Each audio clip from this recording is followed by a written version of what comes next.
Hi friends, welcome to my channel. అందరూ బాగున్నారా? మేము కూడా బాగానే ఉన్నాం. నేనైతే ఈరోజు స్వీట్ పొటాటో కందగడ్డతోటి భక్షాలు అయితే చేస్తున్నా. ఇది చాలామందికి తెలుసు, కొంచెం మంది ఇప్పటి పిల్లలకు తెలియని వాళ్ళు అయితే చూడండి. ఇది నేను ఎట్లా చేస్తున్నా కూడా చూడండి. సేమ్ మనము పప్పుతో భక్షాలు ఎలా వేసుకుంటామో ఇది కూడా అంతే. దీనిలోకి కొంచెం వాటరు, కొంచెం ఉప్పు వేసి కొంచెం ఉడికించుకోవాలి. వేసుకుంటే కొంచెం ఆయిల్ కూడా వేసుకుంటే బాగుంటుంది.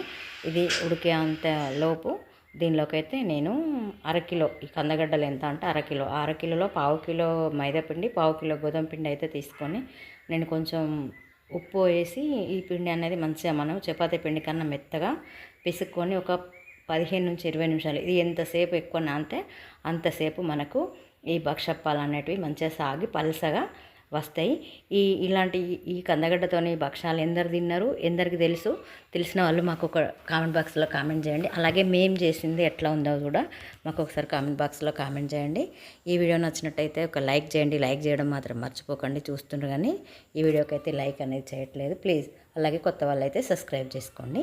ఇట్లా నేను చేసింది అయితే ఇట్లా ఈ పిండిని మళ్ళీ పైన నుండి కొంచెం నూనె కానీ కొంచెం నెయ్యి కానీ మనం రాసి మంచిగా మెత్తగా విసికి పక్కన పెట్టుకోవాలి. అంతలోపు మనకు ఈ కందగడ్డలు ఉడికే అంతలోపు మనం ఈ పక్కన పెట్టుకోవాలి. కందగడ్డలు ఉడికిన తర్వాత కూడా దానిపైన పీల్ చేసేయాలంటే పొట్టంతా తీసేసి మనము ఈ కందగడ్డను ఇట్లా ఉడికిందో లేదో ఫస్ట్ చూసుకోవాలి. మనకు చేతితో కానీ స్పూన్తో కానీ ఇట్లా కదిపి ఇట్లా ఒకసారి చూస్తే మనకు ఉడికింది తెలుస్తుంది తొందరగానే.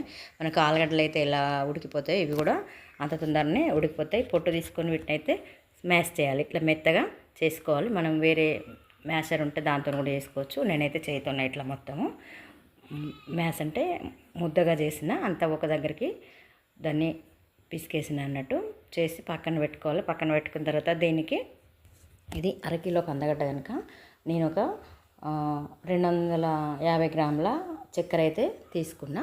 ఒక గ్లాసు ఈ 250 గ్రాముల చక్కెరను తీసుకొని అయితే దానిలోకి ఒక పావు గ్లాసు నీళ్లు పోసి దాన్ని కరిగించి కొంచెం లైట్గా మనకు ఆనకం రావాల్సినంత పని ఏం లేదు, కానీ ఆ చక్కెర అనేది కరగాలి. కరిగిన తర్వాత మనం 2-3 కచ్చాపక్క కానీ లేకపోతే మన పౌడర్ కానీ రెడీగా ఉంటే అది వేసుకొని మనము కలుపుకున్న తర్వాత మనం దీంట్లో కొంచెం నెయ్యిని వేసుకొని ఈ మనం ముందుగా మ్యాష్ చేసి పెట్టుకున్నటువంటి ఈ కందగడ్డ పేస్ట్ని అయితే దీంట్లో వేసుకోవాలి. వేసుకున్న తర్వాత ఇది ఏమవుతుంది, కొంచెము లూజ్ అవుతుంది. చక్కెర కదా, చక్కెర అయినా బెల్లమైనా లూజ్ అవుతుంది. అందుకే దీన్ని ఒక 5-10 నిమిషాలు పొయ్యి మీదనే ఇట్లా కలుపుతూ ఉంచాలి. అది మంట సన్నసెక మీద దీన్ని కలుపుతూ ఉంచాలి. ఎక్కువ పెడితే మాడిపోతుంది. ఈ కందగడ్డ మనకి చక్కెర పానకంలో కరిగిపోవాలి. కరగాలంటే అది కొంచెం లూజ్ అవుతుంది కనుక మనం ఓపికగా ఉండాలి. ఏదైనా పప్పు కానీ ఏది కానీ ఇట్లా అయిపోతుంది. ఫస్ట్ లూజ్గా అయిన తర్వాత ఒక 5-10 నిమిషాలకు గట్టిగా అవుతుంది.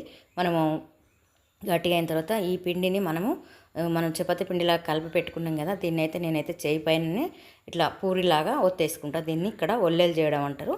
ఇట్లా చేసుకొని పెట్టుకున్న తర్వాత ఒక ఆయిల్ కవర్ ఉంటుంది కదా, మామూలు కవర్ కానీ ఆయిల్ కవర్ కానీ దానిపైన మనము ఒత్తుకుంటే చాలా పలచగా వస్తాయి. నేను చపాతీ కోళ్ళ కానీ గ్లాస్ కానీ ఏది ఉపయోగించలేదు.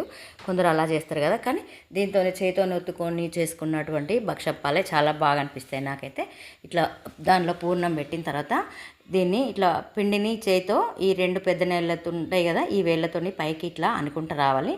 అనుకుంటే వస్తే మనకు పైనకు పిండి ఎక్కువగా ఉంటే పైకి వస్తుంది. పైకి వచ్చిన పిండిని అయితే మనము తీసేసుకోవాలి. ఎందుకంటే తీసేసుకోకపోతే ఏమైందంటే ఒకే దగ్గర ముద్దలాగా ఉండి దానిలో అక్కడ మనం ఈ ఊరప్ప తినేటప్పుడు, ఈ భక్షం అనేది తినేటప్పుడు మనకు పిండి ఎక్కువగా వస్తుంది. అందుకే దాన్ని పిండి రాకుండా ఉండడానికి అట్లా పిండిని వేళ్ళతో పైకి తెచ్చి తీసి పక్కన పెట్టి మనం దీన్ని రౌండ్గా చపాతీ ముద్దలాగా ఒత్తేసుకోవాలి. ఇట్లా అన్నీ ఒక 4-5 రెడీ చేసి పెట్టుకుంటే మనకు కాల్చుకునేటప్పుడు ఈజీగా ఉంటుంది. ఎందుకంటే తొందరగా చేసి కాల్చుకోవచ్చు. మనం ఒక్కరం ఉంటే, ఇద్దరు ఉంటే ఇది లోకల్ చేసిస్తే ఒకరు చేసుకోవడానికి ఈజీగా ఉంటుంది. ఒకరం ఉన్నప్పుడు అయితే ఇట్లా చేసుకుంటే బాగుంటుంది.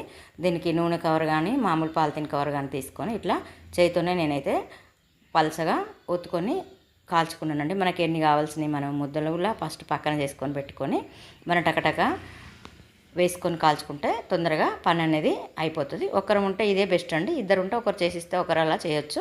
చేసుకున్న తర్వాత దీన్ని మనము పెంక కాలేంత వరకు కొంచెం మంట ఎక్కువ పెట్టి తర్వాత దీన్ని మంట తక్కువలో ఉంచుకోవాలి. ఎందుకంటే మనకు ఎక్కువ పెడితే మాడిపోతుంది కదా, ఇది పల్చగా ఉంటుంది కనుక మనము సిమ్లో పెట్టుకొని అయితే దీన్ని కాల్చుకోవాలి.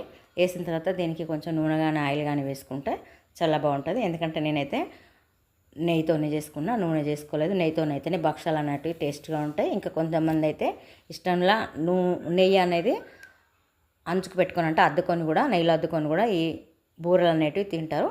ఇట్లా మనము అవసరం ఉన్నది చేసుకున్నవన్నీ కూడా ఇలా వెనక్కి ముందుకు వేసుకొని మంచిగా లైట్ కలర్లో కాల్చుకోవాలి. మంట ఎక్కువ పెడితే మనకు మాడిపోతే ఇట్లా ఓదాని వెనుక మనం ఒకటి చేసుకొని కాల్చుకోవాలి. నేనైతే చేయితోనే చేసినండి. మీరు ఎట్లా చేస్తారో మాకు ఒకసారి కామెంట్ బాక్స్లో కామెంట్ చేయండి. ఆయిల్ కూడా నేను చేయితోనే నెయ్యి కానీ నూనె కానీ ఇట్లా నేను వేళ్ళతోనే వేసుకొని కాల్చుకుంటాను. ఎందుకంటే ఇదే సమర్తోటి మనం ఒత్తుతాం కదా చేతికి, చాలా బాగుంటాయి. దానికి స్పూను అది ఇది అనేసరికి కూడా మనకు టైం వేస్ట్ అవుతుంది అనే ఉద్దేశం కొద్దీ నేనైతే ఇట్లా ఒక్కదాన్నే చేసుకుంటాను. నేనైతే ఇట్లా చేసుకున్నాను. మీరు ఎట్లా చేసుకుంటారో మాకు ఒకసారి కామెంట్ బాక్స్లో కామెంట్ చేయండి. ఇవి ఎట్లా వచ్చినాయి కూడా మాకు ఒకసారి కామెంట్ చేయండి. ఇవైతే చాలా సూపర్గా ఉన్నాయి, టేస్ట్గా. ఎప్పుడు పప్పు బూరెలే కాకుండా ఇలా ఒకసారి ట్రై చేద్దామని చేసిందండి. ఇవి మునుపు అంటే మా అత్తమ్మ వాళ్ళ ఉన్నప్పుడైతే చాలా బాగా చేసుకునే వాళ్ళట, ఎక్కువగా చేసేవాళ్ళట. ఇవైతే చాలా టేస్ట్ ఉంటాయి. Thank you for watching. మీరు నచ్చితే మీరు కూడా ఒకసారి చేసుకొని చూడండి.